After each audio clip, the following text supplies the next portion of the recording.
네, 상류따니까야 1번 상류따 48번 제따와나경입니다. 제따와나라고 하면 뭐 제따숲 이런 이야기죠. 기원정사가 있는 그 제따숲. 어떤 신이 부처님께서 머물고 계시는 제따와나에 와서 그 부처님을 찬탄하는 내용이 이 경이죠. 자, 그래서 보면 제따와나경, 여기가 바로 선인의 모임이 의지하는 제따숲, 법왕이 사는 곳, 나에게 기쁨이 생겨나는 곳. 자, 요렇게 이제 부처님과 그 비구상가가 있는 제따와나에 와가지고 신이, 여기가 바로 선인의 모임이 의지하는 제따숲이다. 여기서 이제 선인 이러면은 우리 앞에서 보았지만 결국은 깨달은 분들 이렇게 보면 되겠죠. 그래서 선인의 모임이 의지한다. 깨달은 분들이 의지하는 제따숲이다. 여기에 법왕께서, 부처님께서 사신다. 그래서 여기 오면 나에게 기쁨이 생겨난다. 라고 찬탄하죠. 그랬더니 이제 부처님, 명과 법의 업, 그러니까 명과 법의 업, 계를 갖춘 최상의 삶, 이것으로 사람들은 청정해진다. 가문이나 재산 때문이 아니다. 그러므로 자신의 이익을 보는 현명한 사람, 사실에 들어맞게 법을 조사해야 한다. 이렇게 거기에서 청정해진다. 지혜와 계와 가라앉음을 갖춘 사리붓다가 있으니 저편에 건넌 비구라 해도 오직 그가 최상이리라. 이렇게 부처님이 당신을 찬탄하는 신의 개성에 대해서 답을 하죠. 자, 그러면 일단 신은 여기 제따와나 제따숲이 선인들의 모임에 의지하는 곳입니다. 법왕이신 부처님이 사는 곳입니다. 그래서 여기에 오면 나에게 기쁨이 생겨납니다. 기쁨이 생겨나는 곳입니다. 이렇게 찬탄하니까 부처님, 명과 법의 업, 계를 갖춘 최상의 삶 이랬어요. 중심은 두 개죠. 업이라는 것과 최상의 삶이라는 거죠. 업이라는 것과 삶이 있죠. 업이라는 것은 신구의 삼업, 행위하는 거죠. 삶이라는 것, 그 업 짓는 것으로 구성되는 나의 삶이죠. 이렇게 보고는 업이라는 것을 명과 법으로. 자, 법이라는 얘기는 뭔가요? 우리가 그 산라마을 산라의 주민들 경에서 보지만 그 법의 행위와 비법의 행위 이렇게 나오잖아요. 비법의 행위라는 것은 10악업으로 나오죠. 그리고 법이라는 것은 10선업 이렇게 나오죠. 그러니까 업은 업인데 어떤 업이야? 법의 업이야. 10선업이야. 이 얘기가 되죠. 그리고 그 또 하나가 명으로, 명과 법의 업 이랬어요. 여기서 명이라는 건 뭔가요? 예, 번뇌들의 부서짐에 의해서 무명이 버려지고 명이 생겨났다. 요런 명이죠. 그러니까 번뇌들의 부서짐에 의해서 명이 생겨난 상태에서 짓는 업, 법의 업, 요 두 가지 합하면 어떻게 되나요? 자, 우리가 지난주에 맞지마니까야 117번 커다란 마흔의 경에서 10악업은 뭐 피해야 되는 거로 하나지만 10선업은 번뇌의 영향 위에서 공덕으로 연결되는 10선업이 있고, 번뇌의 영향에서 벗어나서 공덕이라는 개념을 넘어선 아라한의 10선업이 있다. 이렇게 두 가지로 나타나는 걸 보았잖아요. 그래서 아라한도 업을 짓는다. 이렇게 본 건데 바로 여기 명과 법의 업이라고 해서 업을 명이라는 측면과 법이라는 측면 두 가지로 설명하고 있는데, 보면 법이라는 것이 십선업을 말한다고요. 그런데 그 십선업이 다시 번뇌의 영향을 받고 공덕으로 연결되는 십선업이냐, 번뇌의 영향에서 벗어난 공덕이라는 개념을 넘어선 아라한의 완성된 삶으로의 십선업이냐, 요런 구분을 놓고 명이라는 말을 해줌으로써 이게 공덕으로 연결되는 그 십선업이 아니고 무명이 버려지고 명이 생겨난 누진한 해탈된 삶의 실현에 의해서 해탈된 삶으로 살아가는 아라한의 업, 그것을 말하는구나, 이렇게 할 수가 있겠죠. 명과 법의 업이라는 게 결국은 명 더하기 십선업, 이러니까 아라한의 업, 이런 얘기가 되겠죠. 네, 이렇게 보면 되겠고, 그 다음에 계를 갖춘 최상의 삶, 이랬어요. 뭐 최상의 삶을 사는 거죠. 이렇게 명과 법의 업, 해탈된 업을 짓는 사람. 사실은 경에서는 또 이런 표현을 소멸된 업이다, 이렇게도 표현하죠. 업의 소멸경 같은 데서 이제 소멸된 업의 개념이 뭔가요? 바로 번뇌가 소명해서 번뇌의 소멸, 누진에 의해서 무명이 버려지고 명이 생겨난 이런 아라한의 해탈된 업을 소멸된 업, 이렇게 말한단 말이죠. 이런 업을 갖추고 살아가는 삶이죠. 이러한 삶이 최상의 삶이다. 네, 당연히 아라한의 삶이 최상의 삶이 되겠죠. 그리고 이런 아라한의 삶은 계를 갖춘 삶이다. 뭐 한국 불교에서는 한때 막행막식, 깨달은 자가 무슨 계가 있어 해가지고 막행막식을 깨달은 자의 삶의 전형으로 이렇게 제시하는 때가 있었죠. 그러나 그렇게 보면 안 된다. 바로 이렇게 해탈된 업을 짓는다, 소멸된 업을 짓는 아라한의 그 최상의 삶도 계를 갖춘 삶이다. 아라한이라는 이 완성된 사람이 이제 나는 다 됐어 이러니까 밖에 가가지고 술 마시고 가서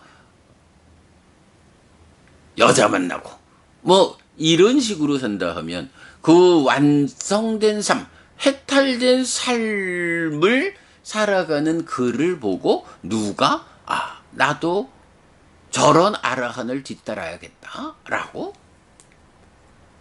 본받겠어요? 아니죠.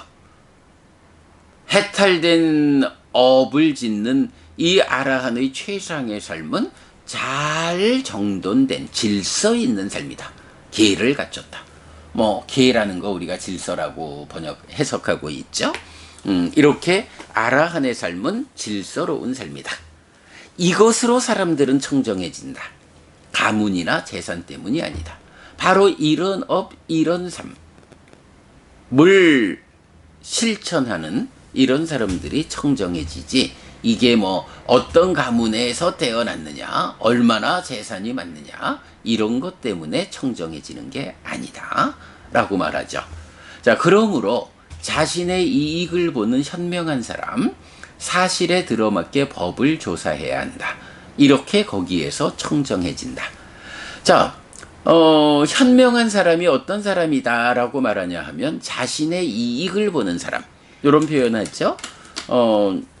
자신의 이익, 요런 개념에 대해서 대승불교권에서는 조금 좀 시각을 달리하는 측면이 있죠. 뭐 거기에 자기의 이익이란 중생구제 이래 하지만 부처님 가르침은 안 그렇죠. 중생구제는 자신의 이익된 삶을 살아내는 가운데에 앞서가는 삶을 통해서 뒷사람들이 따라오게 하는 방법을 통해서 중생을 구제하지, 자신의 이익을 팽개치고 중생구제하러 나가자 이러지 않는 거죠. 자신의 이익된 삶을 살아내는 것이 그대로 중생들을 구제하는 방법이 된다.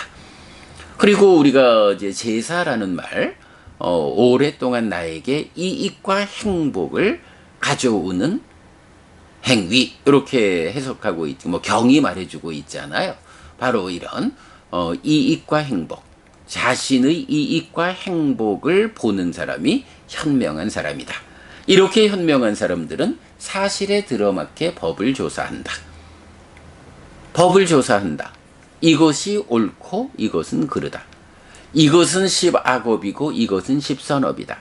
십선업 가운데에서도 이것은 번뇌의 영향 위에 있는 십선업이고 이것은 번뇌의 영향에서 벗어난 아라한의 십선업이다.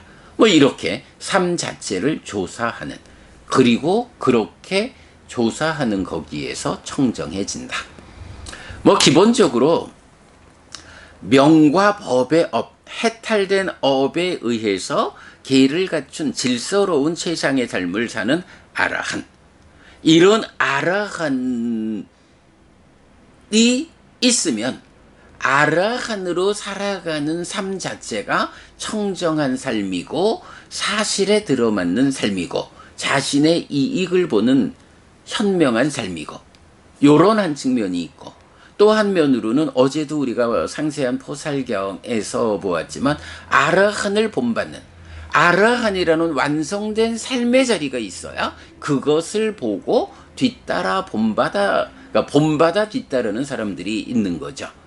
이렇게 그 명과 법의 업, 계를 갖춘 최상의 삶이라는 것을 하나의 정형으로 놓고 그렇게 살아가는 아라한이 있고, 또 그렇게 살아가는 아라한을 보고 본받아 뒤따르는 사람들이 있고, 이렇게 양면에서 설명하고 있다. 이렇게 보면 되겠죠.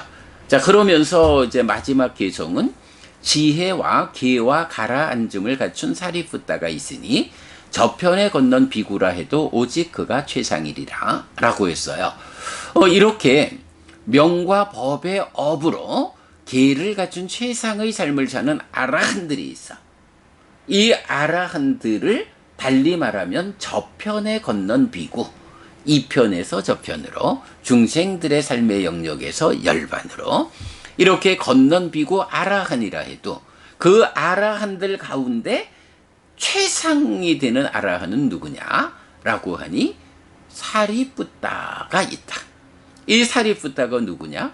지혜와 계와 가라앉음을 갖춘 아라한이다.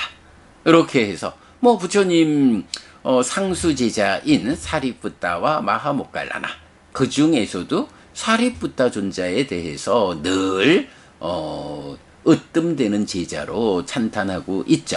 바로 그 사리푸따를 부처님은 다시 아라한들이 그 모범된 삶을 보여준다.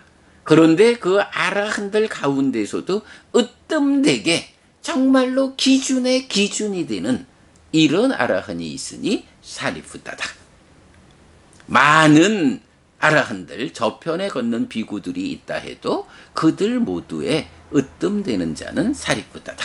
이렇게 사리푸따를 부처님 칭찬하죠. 그러면서 여기서 이제 한 가지 봐야 하는 게 지혜와 계와 가라앉음을 갖춘 사리푸따 이랬거든요. 우리가 앞에서도 계속 봤지만 가장 근본에는 계와 지혜가 있다. 삶이 질서로워야 한다. 삶에 대한 바른 시각을 가져야 한다. 이렇게 계와 지혜. 누가 제정한 질서고 누가 선언한 삶에 대한 시각이냐 때문에 믿음이 더해지고, 그래서 믿음계 보시 지혜, 믿음계 배움 보시 지혜, 이렇게 확장되는 법들을 보고 있잖아요. 자, 그런데 지금 사리푸따 존자에 대해서는 뭐라고 말을 해요? 그 계와 지혜에다가 가라앉음이란 개념을 하나 더하죠. 그래서 지혜와 계와 가라앉음. 마침 어저께 제가 나는 불교를 믿는다 수업을 했어요. 그럴 때에 삼법인 이야기를 하면서 이제 제법무아, 법은 있는 것은 모두 무하다. 그럴 때 이 법이라는 것이 행들과 열반으로 나뉘는데, 행이라는 것은 무상하기 때문에 괴로운 것이다. 열반이라는 것은 괴로움의 반대편인 락, 즐거운 것인데, 행복한 것인데, 고라는 것은 무상에서 생겨나는데, 무상 때문에 고가 생기는데, 이 락은 무엇 때문에 어떻게 생겨나서 고와 대응하는가 라고 할 때 무상계에서 떼상 우파사모스코, 그것들의 가라앉음이 락이다 라고 해서 무상함, 무상이 가라앉은 것을 원인으로 행복해지는 그 열반, 이렇게 말하거든요. 그래서 무상하기 때문에 괴로운 행들로부터 이 무상을 가라앉혀서 괴로움이 소멸한 행복한 열반을 실현하는 요 과정. 그래서 열반이라는 것의 대표적인 개념이 가라앉음이다. 무상의 가라앉음, 이것이 열반의 대표성이다 라는 것을 마침 어저께 수업에서 설명했거든요. 바로 그 이야기죠. 계와 지혜라는 질서롭고 삶에 대한 바른 시각, 요 두 가지가 근본인데, 보통은 믿음이 더해져서 이렇게 법들이 전개되는데, 이 경에서는 사리푸타 존자를 계와 지혜 그리고 가라앉음에 의해서 열반을 실현한 이런 가라앉음이라는 개념으로 설명하고 있다. 그리고 그런 사리푸타가 저편에 건넌 비구들, 많은 아라한들 중에 그가 으뜸이다. 이렇게 부처님 말씀하시죠. 자, 오늘 지타와나경에서는 사실은 굉장히 중요한 표현 하나, 명과 법의 업. 법이라는, 그러니까 비법인 십악업이 아니라 법인 십선업. 그것이 번뇌의 영향 위에 있느냐, 번뇌에서 벗어났느냐. 바로 명이라는 말을 통해서 번뇌의 영향에서 벗어난 아라한의 소멸된 업, 해탈된 업. 그렇게 실현되는 최상의 삶은 질서로운 삶. 네, 요 부분 아주 중요한 개념이죠. 놓치면 안 되죠. 그리고 지혜와 계와 가라앉음. 네, 여러분, 오늘도 부처님의 언어로 부처님의 가르침을 독송하면서 하루를 잘 시작했습니다. 잘 시작한 오늘 하루, 여러분 내내 편안하시고 이익과 행복을 쌓는 시간 되시기 바랍니다. 함께 해주셔서 고맙습니다. 여러분, 행복하십시오.